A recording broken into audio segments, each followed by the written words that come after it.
అజయ్, నందిని, ప్రియాంక శాంతి వాళ్ళ ఇంటికి వెళ్ళారు. శాంతి వాళ్ళ అమ్మగారితో మాట్లాడారు. ఆమె ఏం చెప్పిందంటే, శాంతి నెల రోజులుగా కనిపించడం లేదు. ఆమె ఆచూకీ తెలియచేయమని ఫారెస్ట్ పోలీస్ డిపార్ట్మెంట్ వాళ్ళకి కంప్లైంట్ కూడా ఇచ్చామని, ఆ కంప్లైంట్ కాపీ కూడా చూపించారు. అందులో తన వివరాలు, రూపురేఖలు, ముఖ చిత్రం అన్నీ ఉన్నాయి. అది చూసి ముగ్గురు నిర్ఘాంతపోయారు.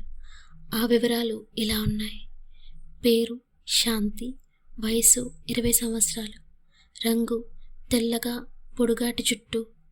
అన్నిటికన్నా ఆమె ముఖవర్చస్సు ఏదో తెలియని ఆకర్షణను కలిగి ఉంది.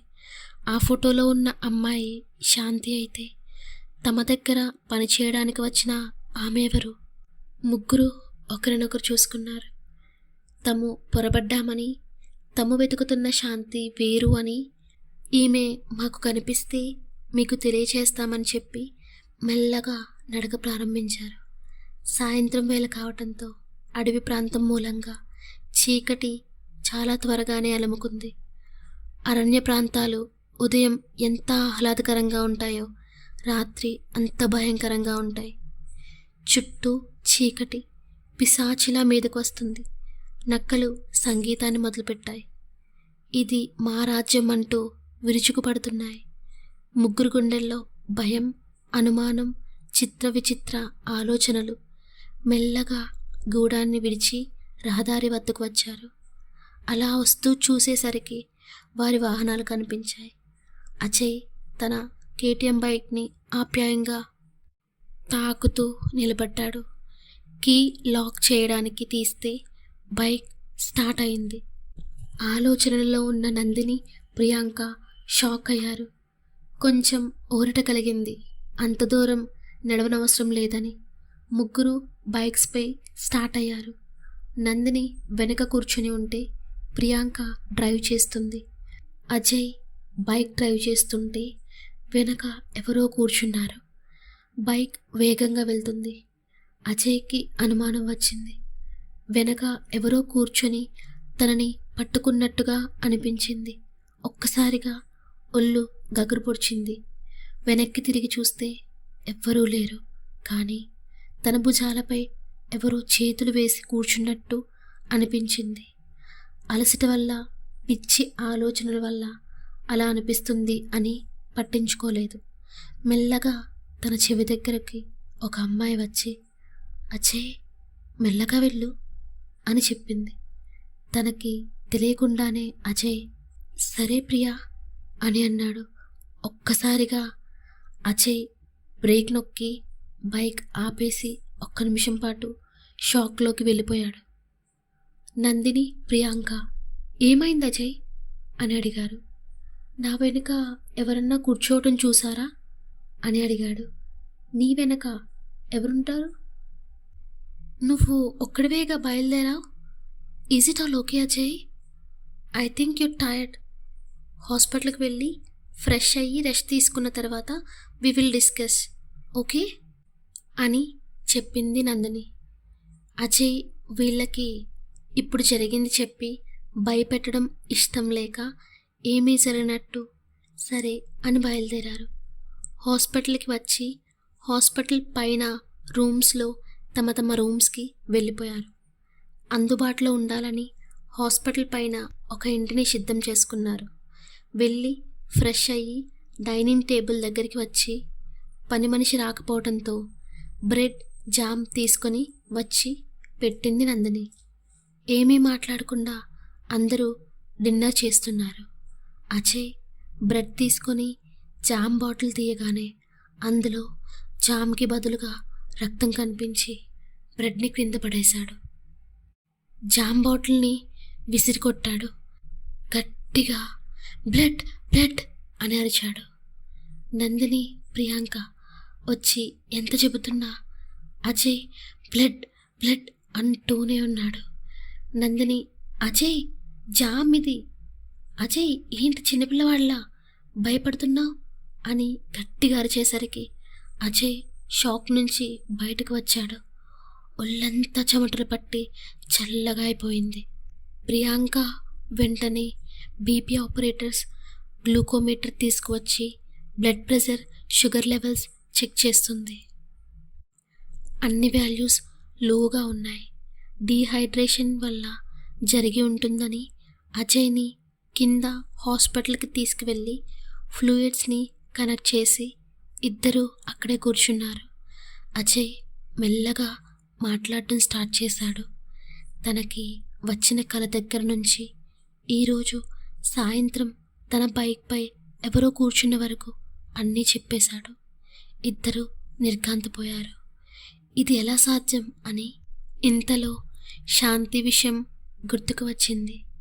ముగ్గురు ఆలోచనలో పడి ముగ్గురు ఒక్కసారిగా ఆమె ఎవరు అని గట్టిగా అన్నారు. ముగ్గురి మాట ఒక్కటై రూమ్ అంతా మారుమ్రోగింది. శాంతికి మన దగ్గర పనిచేసే అమ్మాయికి పోలికలు లేవు. మరి శాంతి అని చెప్పి మన దగ్గరికి వచ్చింది ఎవరు? శాంతి ఏమైనట్టు? వచ్చిన ఆమె ఎవరు? అసలు నీకు కల్లో కనిపించిన అమ్మాయి ఎవరు? అసలు బుర్ర పిచ్చెక్కినట్టు అయింది ముగ్గురికి. అజయ్ మగతగా పడుకున్నాడు. నందిని, ప్రియాంక లేచి డైనింగ్ టేబుల్ దగ్గరికి నడవసాగారు. ఒకరితో ఒకరు సంభాషణ చేస్తూ డైనింగ్ టేబుల్ దగ్గరికి వెళ్ళగానే అక్కడంతా శుభ్రం చేసి ఉంది. ఆలోచన వల్ల వాళ్ళు అది గమనించలేదు. త్వరగా తినేసి అజయ్ దగ్గరికి వెళ్ళిపోయారు. అజయ్ నిద్రపోతున్నాడు. ప్రియాంక, నందిని కూడా అక్కడే బెడ్స్ ఖాళీగా ఉంటే పడుకున్నారు. ముగ్గురు గాఢ నిద్రలో ఉన్నారు. సడన్గా చల్లని గాలి వీచి మధురమైన సువాసనతో గది మొత్తం మత్తుగా తయారైంది. అందరూ హాయిగా ఫీల్ అవుతున్నారు. ఇంతలో ఒక్కసారిగా ఒక అమ్మాయి గొంతు, అజయ్ ప్లీజ్ నన్ను కాపాడు అని. ముగ్గురికి ఆ గొంతు స్పష్టంగా వినిపించింది. ఒక్కసారిగా ముగ్గురు నిద్రలేచారు. ఒకరినొకరు అడిగి తెలుసుకున్నారు.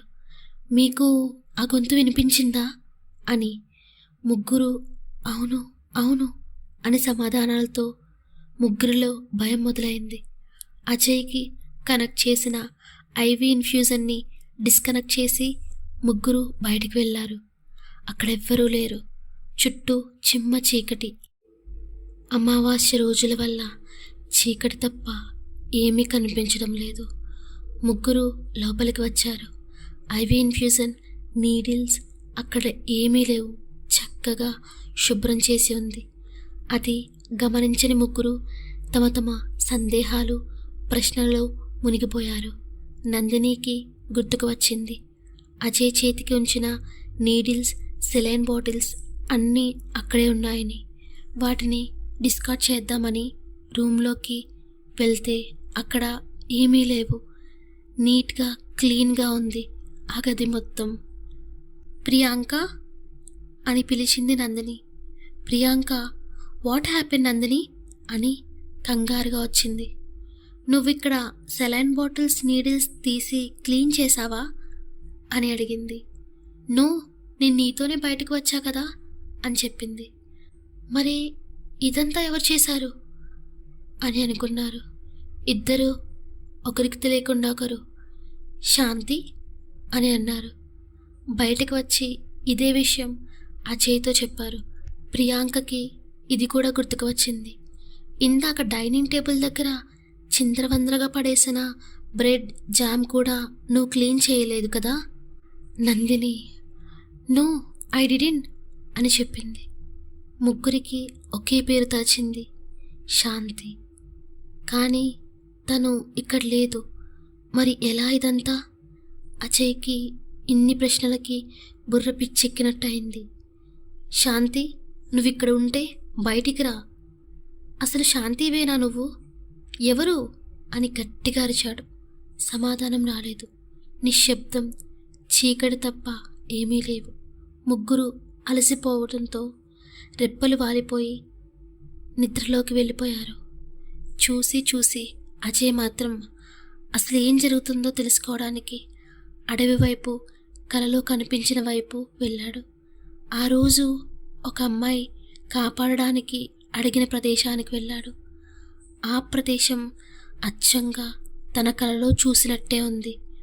ఆ ప్రదేశానికి ఇదే మొదటిసారి రావటం. కానీ అక్కడ నిల్చొని, ఎవరు నువ్వు? నాకెందుకు కనిపిస్తున్నావు? నాతో ఏమైనా చెప్పాలనుకుంటున్నావా? అసలు ఎవరు నువ్వు అని ప్రశ్నల మీద ప్రశ్నలు అడగసాగాడు. సమాధానం రాలేదు. ఎదురు చూసి వెనుతిరిగేసరికి తన వెనుక దగ్గరగా ఒక అమ్మాయి ఒక్కసారిగా వెలుగులో తన మొహం దగ్గరికి వచ్చింది. అజయ్ భయపడి వెనక్కి 2 అడుగులు వేసి మరలా తదేకంగా చూసేసరికి కనిపించలేదు. తను చూడడానికి అచ్చంగా గూడెంలో ఉన్న శాంతిలా ఉంది. బైక్పై వెనక కూర్చున్న అమ్మాయిని చూడలేదు కనుక తను తినేనా అని ఆలోచనలో పడ్డాడు. ఎవరు నువ్వు? ఎందుకు కనిపించి మాయమవుతున్నావు? నీకేం కావాలి అని అరిచాడు. చిన్నగా గాలి వీచింది. చెట్లు చేమ నిశ్శబ్దం వహించాయి. సన్నని గొంతు, డాక్టర్, నా భర్తని బ్రతికించండి అని. ఆ రోజు కలలో వినిపించిన గొంతే అది. అజయ్ వెనక్కి తిరిగి చుట్టూ చూశాడు. అక్కడ ఎవ్వరూ లేరు. దూరం నుంచి ఏడుపు వినిపిస్తుంది. అది ఏడుపు కాదు, వికారంగా విలవిల్లాడే శబ్దం. ఆ శబ్దం వైపుగా పరుగు తీశాడు అజయ్. దగ్గర అయ్యే కొద్దీ శబ్దం తగ్గిపోతుంది. అజయ్ తిరిగి తిరిగి అలసిపోయాడు. ఉదయం ఈ ప్రదేశానికి వచ్చి చూస్తాను అనుకొని వెళ్ళిపోయాడు. హాస్పిటల్కి వచ్చి తను వచ్చిన దారి వైపు చూశాడు. కిటికీ అద్దంలో నుంచి కుర్చీలో కూర్చొని అకస్మాత్తుగా ఒక వ్యక్తి నిల్చుని ఉంది ఆ అడవిలో. డాక్టర్, నా భర్తని కాపాడరా అని విచిత్రంగా నవ్వుతూ, ఏడుస్తూ, రకరకాల చూపులతో చిలిపిగా నవ్వింది. కానీ కళ్ళల్లో మాత్రం నవ్వు లేదు. క్రోధం, బాధ, అసహ్యం అన్నీ కనిపించాయి. అజయ్కి అర్థమైంది తను వెతుకుతున్నది మనిషిని కాదని, ఆత్మని అని. లేచి కిటికీకి కర్టన్స్ వేసి మొహం కడుక్కొని వెళ్ళి నిద్రపోయాడు. ఎలా మొదలు పెట్టాలో తెలియలేదు. ఏం జరుగుతుందో తెలియదు. అసలు ఎవరితో మొదలు పెట్టాలో తెలియదు. ఉదయం అన్నీ ఆలోచించాలి అని నిద్రపోయాడు. ఉదయం లేచి ముగ్గురు ఫ్రెష్ అయ్యి ఏం చేద్దామని అనుకున్నారు. ఇప్పుడు ఉన్న ఒకే ఒక క్లూ శాంతి. గూడానికి వెళ్ళి శాంతి ఎవరు, ఏం చేస్తూ ఉండేది, ఎందుకు కనిపించడం లేదు అని తెలుసుకోవాలనుకున్నారు. ఆ దిశగా బయలుదేరారు. శాంతి ఒక అందమైన అమ్మాయి, తెలివైనది, మంచితనం కలిగినది, చదువుకున్నది కూడా. తను బాగా చదివి మంచి స్థాయిలో ఉండి కుటుంబానికి ఆసరాగా నిలవాలనుకుంది. కానీ విధి వేరేలాగా ఆమె జీవితాన్ని తలచినది. పై చదువుల కోసం పట్నం వెళ్ళిన శాంతిని అక్కడ ఉన్న కొందరు కుర్రాళ్ళు చూసి ఆమె వెంటపడి వేధించారు. అదే గూడానికి చెందిన కృష్ణమూర్తి పనికి పట్నానికి రాగా అది అతను చూసి ఆమెకి ఆసరాగా నిలబడి వారిని తిట్టి పంపేశాడు. కృష్ణమూర్తి శాంతిని బాబాయ్ అని పిలుచుకునేది. బయట ఉండి చదువుకునే కన్నా నాతో పాటు ఉండి నాకు వండి పెట్టి నువ్వు తినమ్మా అని కృష్ణమూర్తి దగ్గరే అట్టి పెట్టుకున్నాడు. శాంతిని జాగ్రత్తగా చూసుకునేవాడు. ఒకరోజు రాత్రి శాంతికి కాలేజీ నుండి రావడం లేట్ అయింది. ఒక్కతే రోడ్డు మీద నడుస్తూ వస్తుంది. మనసులో తెలియని ఆందోళన, గుండెల్లో భయం రెండూ శాంతిని నిశ్చింతగా నడవనీయడం లేదు. తను భయపడినట్టుగానే ఆ రోజు బాబాయ్ తిట్టి పంపిన పాడుగూండాలు రోడ్ మీద మద్యం త్రాగి అటుగా వెళ్ళిన వారిని విసిగిస్తున్నారు. ఇంతలో వారి చూపు శాంతిపై పడింది. శాంతికి భయం తల నుంచి అరికాళ్ళ వరకు వ్యాపించింది. భయంతో పరిగెత్తింది. అటుగా వస్తున్న ఆటోని ఆపి దానిలోని వ్యక్తులను చూడకుండానే లోపలికి ఎక్కేసింది. ఆటో వాళ్ళు కూడా ఒక రకమైన క్రూరమైన వారే. పాపం శాంతికి ఎటు వెళ్ళే తావు కనబడడం లేదు. ఆటో స్పీడ్గా పోనిస్తూ ఉండటంతో దిగి తప్పించుకునే విధానం కనిపించడం లేదు. ఆటోలో ఉన్న ఇద్దరు వ్యక్తులు అతను చూసి దొరికిందని భావించి ఆమె చేతులను ఒకరు పట్టుకొని నోరు ఒకరు మూసి తమ స్థావరానికి తీసుకువెళ్లే ప్రయత్నంలో ఉన్నారు. ఇంతలో వాళ్ళ బాబాయ్ అటుగా వెళ్ళడం చూసి గొంతు పెకలించే ప్రయత్నం చేసినా నోటికి అడ్డు ఉన్న చేతిని దాటి శబ్దం బయటకు రావడం లేదు. వాళ్ళ బాబాయ్ కంగారుతో బిడ్డ ఇంకా రాలేదని రోడ్లన్నీ వెతుకుతున్నాడు. అటుగా వెళ్తున్న ఆటోలో నుంచి శాంతి ధరించిన పైదుప్పట ఎగిరి బయటికి రావడంతో అనుమానంతో ఆటో వెనుక పరిగెత్తాడు. ఆటో వాళ్ళ స్థావరానికి వెళ్ళి ఆగింది. శాంతిని బలవంతంగా ముగ్గురు లాక్కొని వెళ్ళటాన్ని చూసిన కృష్ణమూర్తి పెద్ద కర్రను తీసుకుని వారిని కొట్టడానికి వెళ్ళాడు.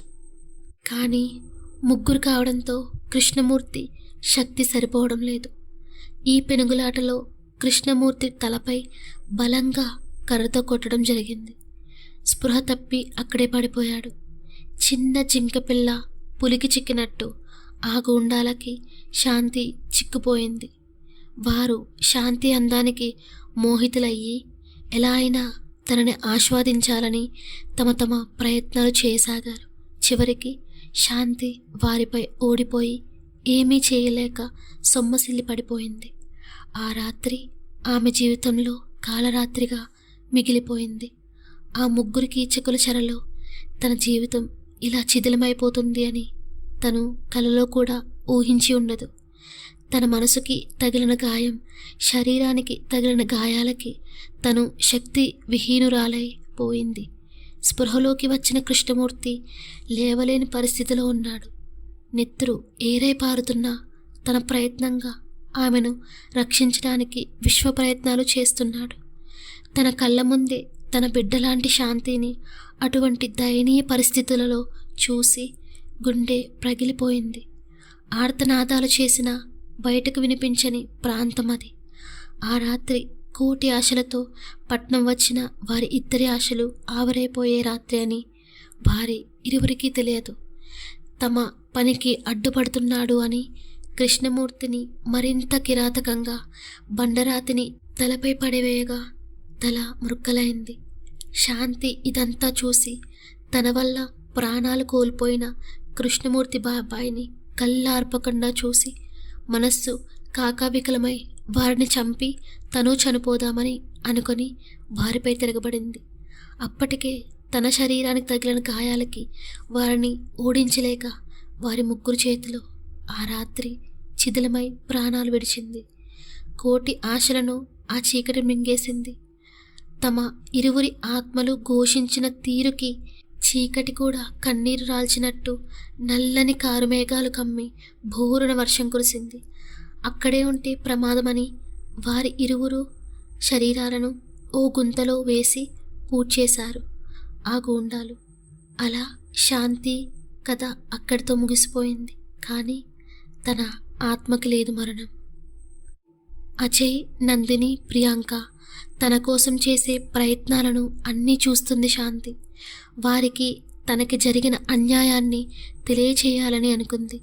శాంతి కోసం వెతికే ప్రతి ప్రయత్నానికి తను వెన్నంటే ఉంటూ చివరికి శాంతి కృష్ణమూర్తి రూమ్ వరకు వెళ్ళారు. ఆ రోజు రాత్రి కృష్ణమూర్తి శాంతిని వెతకడానికి బయటకు వచ్చినప్పుడు ఇంటికి తాళం వేసి కంగారుగా బయటకు రావడం చూసిన ప్రక్కన ఉన్నవారు వారు వాళ్ళ ఊరు వెళ్ళిపోతున్నారు అని అనుకున్నారు. ఇరుగు పొరుగువారు వాళ్ళని సమాచారం అడిగినప్పుడు వారంతా వాళ్ళు తమ ఊరు వెళ్ళిపోయారని చెప్పారు. కానీ గూడానికి రాలేదు. మరలా వీళ్ళ ప్రయత్నాలకు ఆశాభంగం కలిగింది. కృష్ణమూర్తితో కలిసి ఉంటుంది అని తల్లి చెప్పడంతో అక్కడ వరకు చేరుకున్నారు. కానీ ఇద్దరి ఆచూకీ లేదు.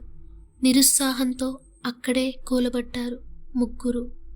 ఇక లాభం లేదని వెనుతిరిగి వెళ్ళిపోతున్న వారికి లోపల నుంచి ఎవరో పిలుస్తున్నట్టు అనిపించి వెనక్కి తిరిగి తదేకంగా వింటే అది ఒక అమ్మాయి గొంతు. ఇక్కడే ఉన్నాను, వస్తున్నా అని మాటలు వినిపిస్తున్నాయి. వాళ్ళకి అనుమానం వచ్చి తలుపుకి వేసిన తాళాన్ని పగలగొట్టి లోనికి ప్రవేశించారు. లోపల ఎవ్వరూ లేరు.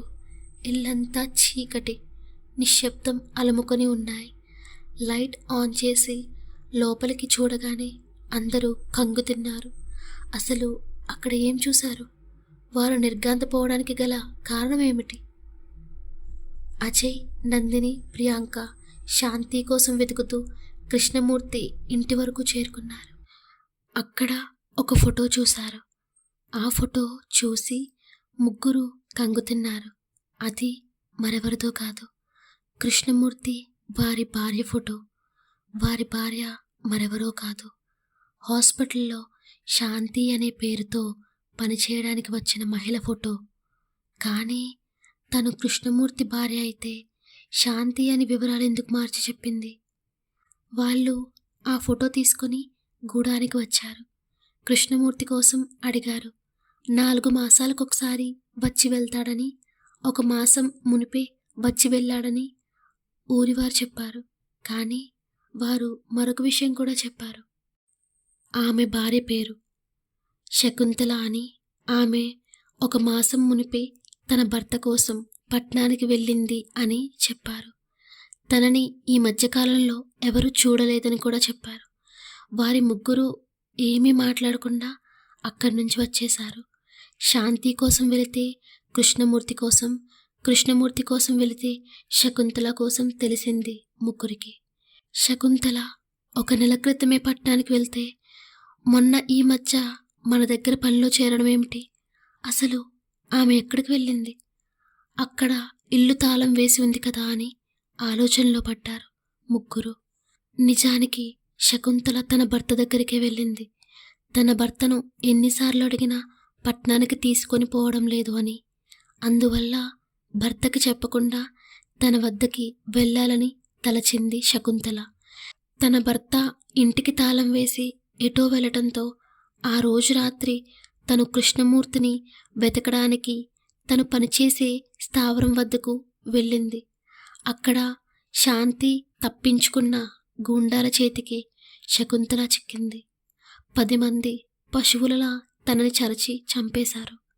అదే రాత్రి కృష్ణమూర్తి, శకుంతల, శాంతి ముగ్గురు జీవశవాలుగా చీకటోడిలో కలిసిపోయారు. భర్తతో సంతోషంగా గడపాలని వచ్చిన ఆమె జీవితం అలా ముగిసిపోయింది.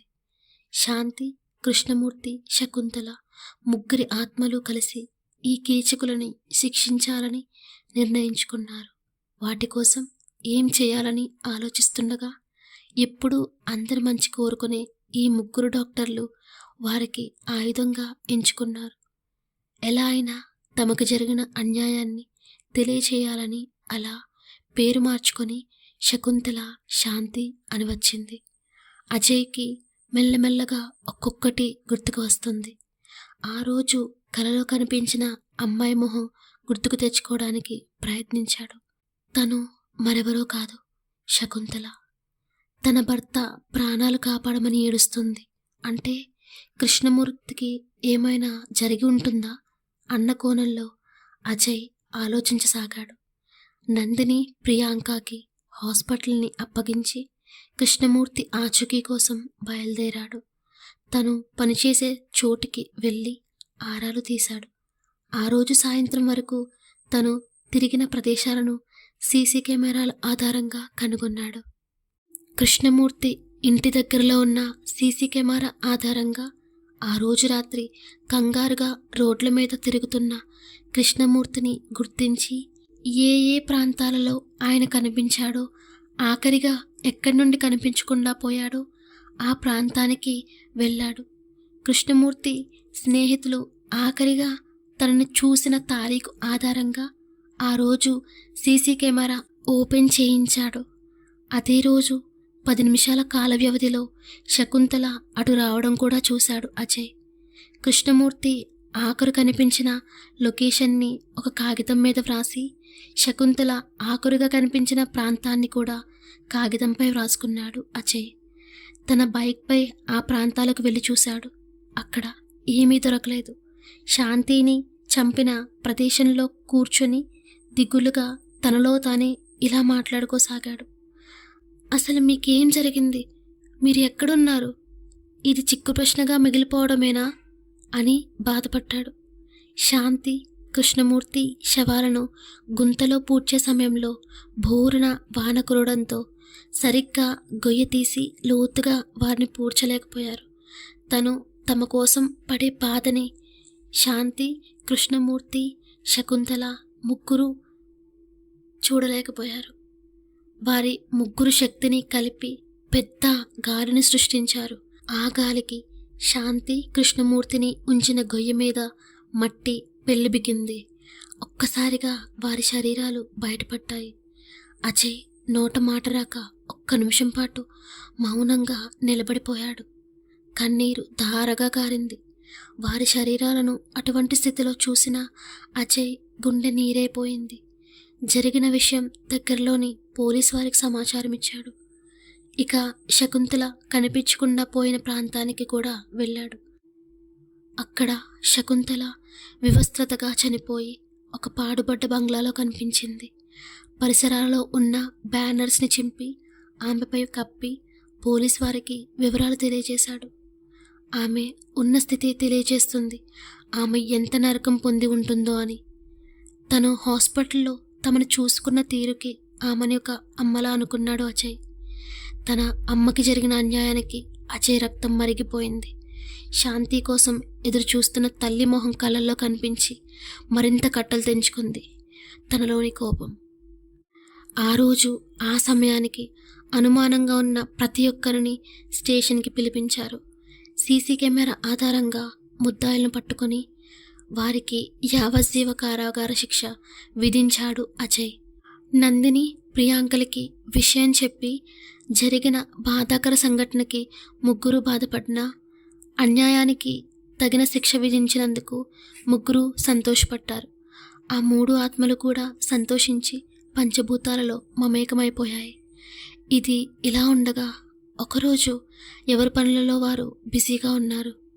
ఒక అందమైన మధురమైన గొంతు అజయ్ అని పిలిచింది. ఆ గొంతు వేరెవరిదో కాదు. ఆ రోజు బైక్పై వెళ్తుండగా వెనుక కూర్చొని నెమ్మదిగా వెళ్ళు అజయ్ అని చెప్పిన గొంతు అది. అజయ్ దానికి బదులుగా సరే ప్రియా అని కూడా చెప్పాడు. అజయ్కి ఒళ్ళు కగురుపొడిచింది.